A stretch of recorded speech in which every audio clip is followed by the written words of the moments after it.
All right, beautiful souls. Today we're going to have a raw, no-holds-barred conversation that might make you squirm a little. You've been told your entire life, don't be selfish. Well, I'm here to flip that script. Yep, you heard me. It's time to embrace selfishness. Not the toxic kind, but the kind that leads to a happier, healthier, and more fulfilling life. Ever feel completely drained because you're always putting others first? What if I told you that prioritizing yourself is the key to turning things around? Let me get real with you. I used to be the ultimate yes person, the one who always showed up for everyone, no matter what. And guess where it got me?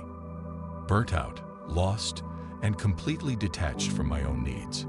My days were consumed by other people's priorities, and my name didn't even make it to my own to-do list. Then one day, I hit my breaking point, quite literally. I was so exhausted that I walked straight into a door. That moment woke me up. I realized something had to change, and it started with putting myself first. So today, we're diving into why you need to start being selfish, too. Whether you're a chronic people pleaser or someone who just never prioritizes yourself, this is for you. Buckle up, things are about to get real, raw, and maybe even life-changing. Selfishness helps you prioritize what truly matters. Let's start with a big one. Prioritizing yourself forces you to figure out what actually matters in your life. That's the thing nobody tells you when they're busy teaching you to always put others first. From childhood, we're bombarded with messages like, share your toys, think about others, and don't be selfish. Sound familiar? But here's the kicker. No one explains what happens when you constantly put others first. You lose yourself. Your life turns into a never-ending checklist of everyone else's needs and demands. Trust me, I've been there. I used to be the go-to person for everything. Extra projects at work, last-minute favors for friends, family obligations, you name it. I thought saying yes all the time made me a good person. But all it did was leave me exhausted and resentful. One night, while working late on a project that wasn't even mine, I had a moment of clarity. I realized I had no idea what my own priorities were anymore. My life was a blur of other people's goals and problems, while mine collected dust in the background. That was my wake-up call to start being selfish. Here's the thing. When you prioritize yourself, not everyone will be thrilled. People who've relied on your constant availability might call you selfish, and they're not wrong. But the beauty of selfishness is that it acts as a filter, helping you separate what's truly important from the noise.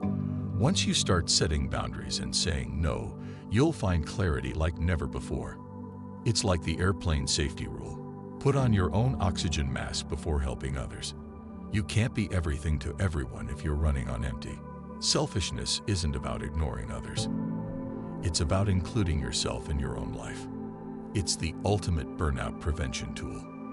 Let's talk about burnout, that creeping exhaustion that sneaks up on you when you've stretched yourself too thin. You know the feeling. No energy, no motivation, and no time to do anything just for yourself. That's where selfishness steps in like a superhero. Burnout isn't a badge of honor. It's not a sign of strength or resilience. It's a flashing red light screaming, you're doing too much. Society glorifies the hustle, the grind until you drop mentality. But let me tell you, there's nothing noble about running yourself into the ground. Burnout is the direct result of not being selfish enough, period. Here's a personal story. There was a time when I thought I could juggle everything. Work, relationships, side projects, endless favors for others. I wore my exhaustion like a crown, thinking it made me some kind of hero. But deep down, I was miserable. Even the things I once loved felt like chores. Then one day, after weeks of overworking and sleepless nights, I was so drained that I physically walked into a wall. That's when it hit me, literally and figuratively. I realized I had been saying yes to everyone except myself. From that day forward, I made a decision to protect my energy. I started setting boundaries and saying no to things that didn't serve me. Some people didn't like it, but I didn't care. My peace of mind was worth more than their approval. Burnout is like a slow leak in your soul. You don't notice it at first, but eventually you wake up feeling completely empty. Being selfish is how you stop that leak. It's not just about protecting your time. It's about preserving your energy, your sanity, and your well-being. Not everyone deserves your time. Here's a harsh truth. Not everyone is worthy of your time and energy. When you start prioritizing yourself, you'll quickly realize how much of your day is spent on things or people that don't truly matter.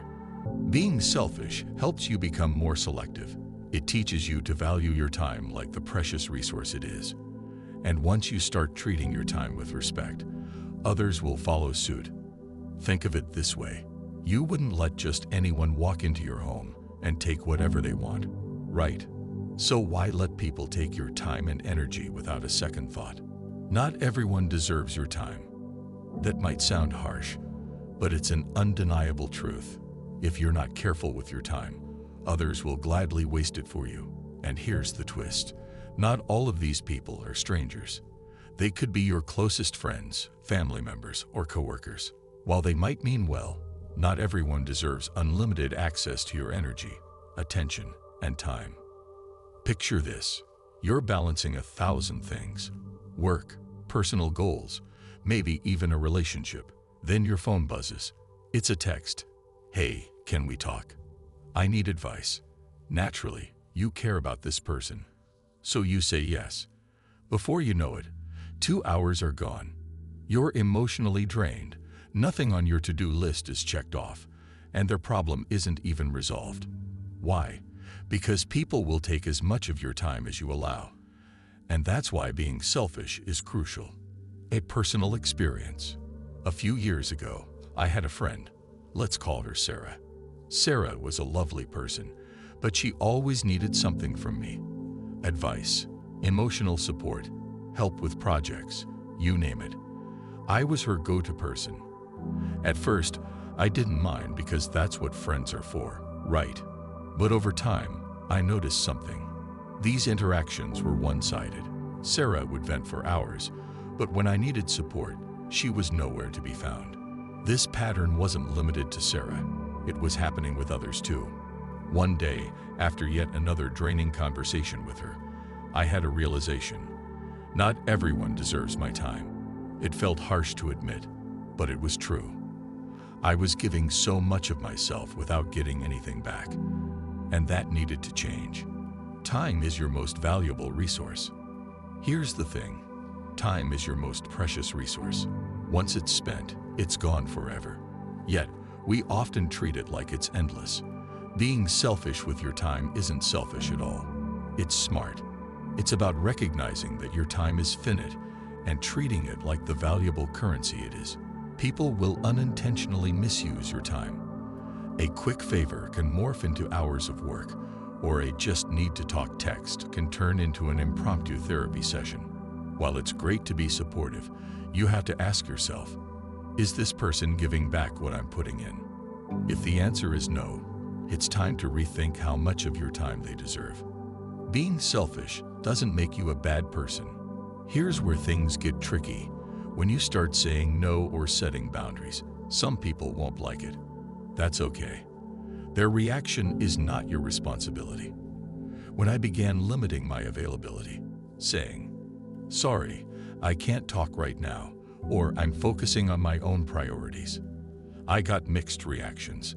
Some people got upset, while others simply drifted away.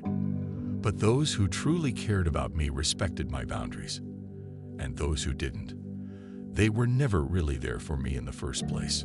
The magic of protecting your time. Once I started prioritizing my time, something amazing happened.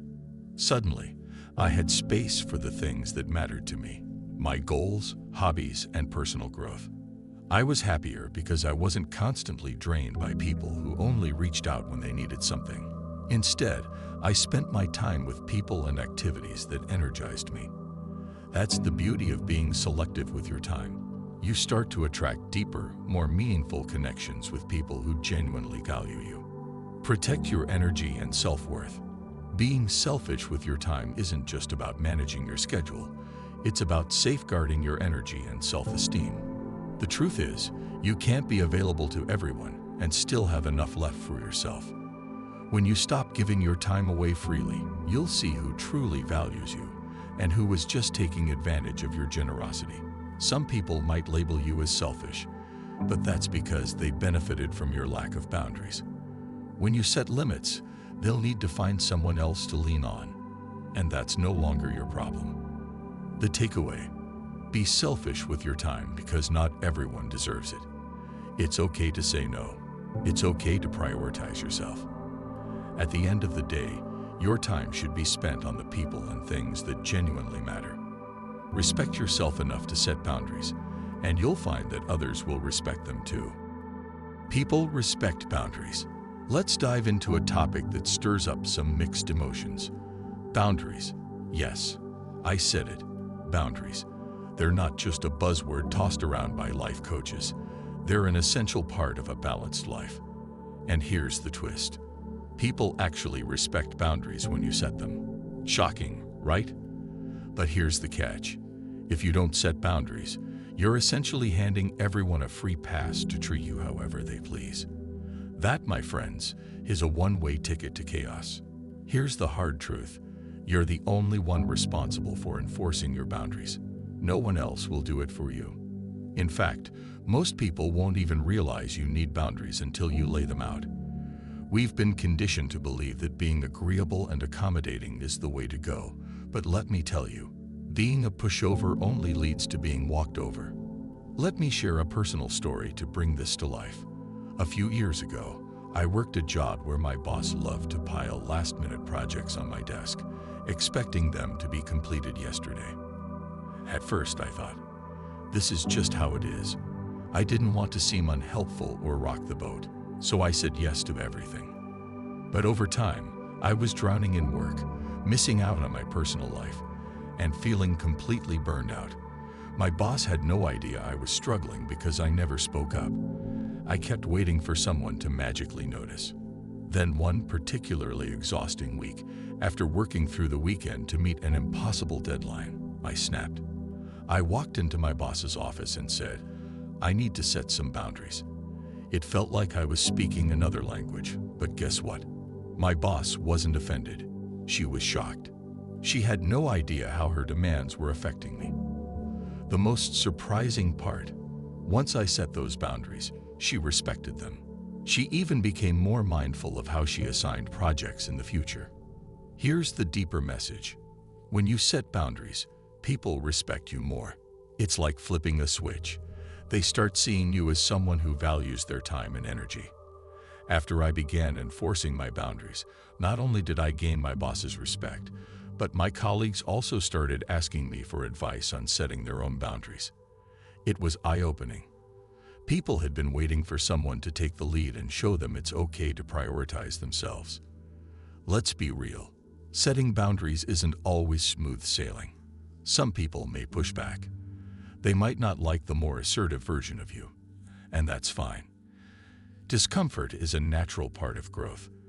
I remember when a friend got upset because I couldn't always drop everything to help her. She called me selfish, but in reality, I was finally putting my own needs first. And yes, it made some people uncomfortable, but that's their issue, not mine. Interestingly, setting boundaries can create a ripple effect. One of my colleagues saw how I handled my workload and decided to start saying no to unnecessary meetings. Pretty soon, others followed suit, and before we knew it, we'd fostered a culture of mutual respect for everyone's time and energy. Who knew standing your ground could have such a positive impact? Now, here's the tough part. Consistency is key. Setting a boundary once is great, but sticking to it is what earns true respect. If you let guilt or the desire to please others make you waver, you're essentially telling people those boundaries don't matter. I've learned this the hard way. Each time I slipped back into old habits, I felt like I lost the respect I'd worked so hard to earn. But every time I reasserted those boundaries, I came back stronger. The takeaway here is simple. Setting boundaries is an act of self-respect. When you clearly communicate your limits, you're teaching people how to treat you. You're not just taking care of yourself. You're creating a more respectful and balanced environment for everyone around you. So, the next time you feel guilty about setting boundaries, remember, you're not just doing it for yourself. You're showing others it's okay to value their own needs too. Go ahead, set those boundaries, and watch as people start respecting you in ways you never imagined. You're not responsible for everyone else's happiness. Now, let's tackle another uncomfortable truth. You are not responsible for everyone else's happiness. Let that sink in for a moment.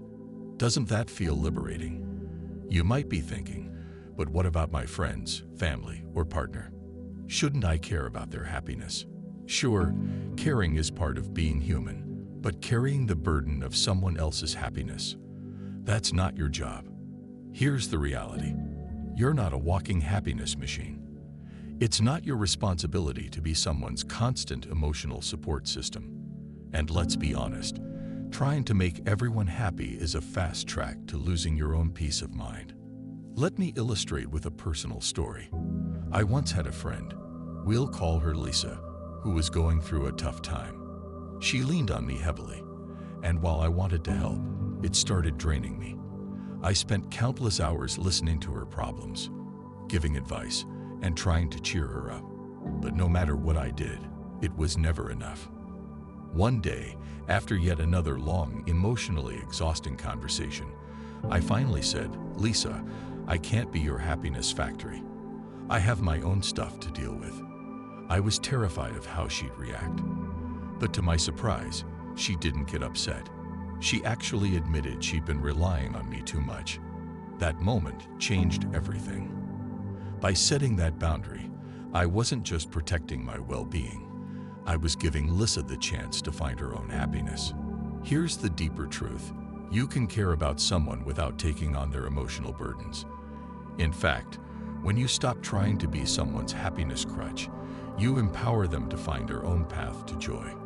Of course, not everyone will be thrilled when you start prioritizing your own needs. Some may call you selfish, but remember, their reaction is about them, not you.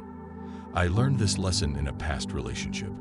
I'd convinced myself that my partner's happiness was my responsibility, and it nearly drained me. When I finally let go of that belief, not only did I become happier, but our relationship improved too. The bottom line: you can't be the source of someone else's happiness. Each person is responsible for cultivating their own joy. When you prioritize your well-being, you're better equipped to support others in a healthy, balanced way. So stop carrying the weight of everyone else's happiness. Focus on your own journey and watch how it transforms your relationships and your life.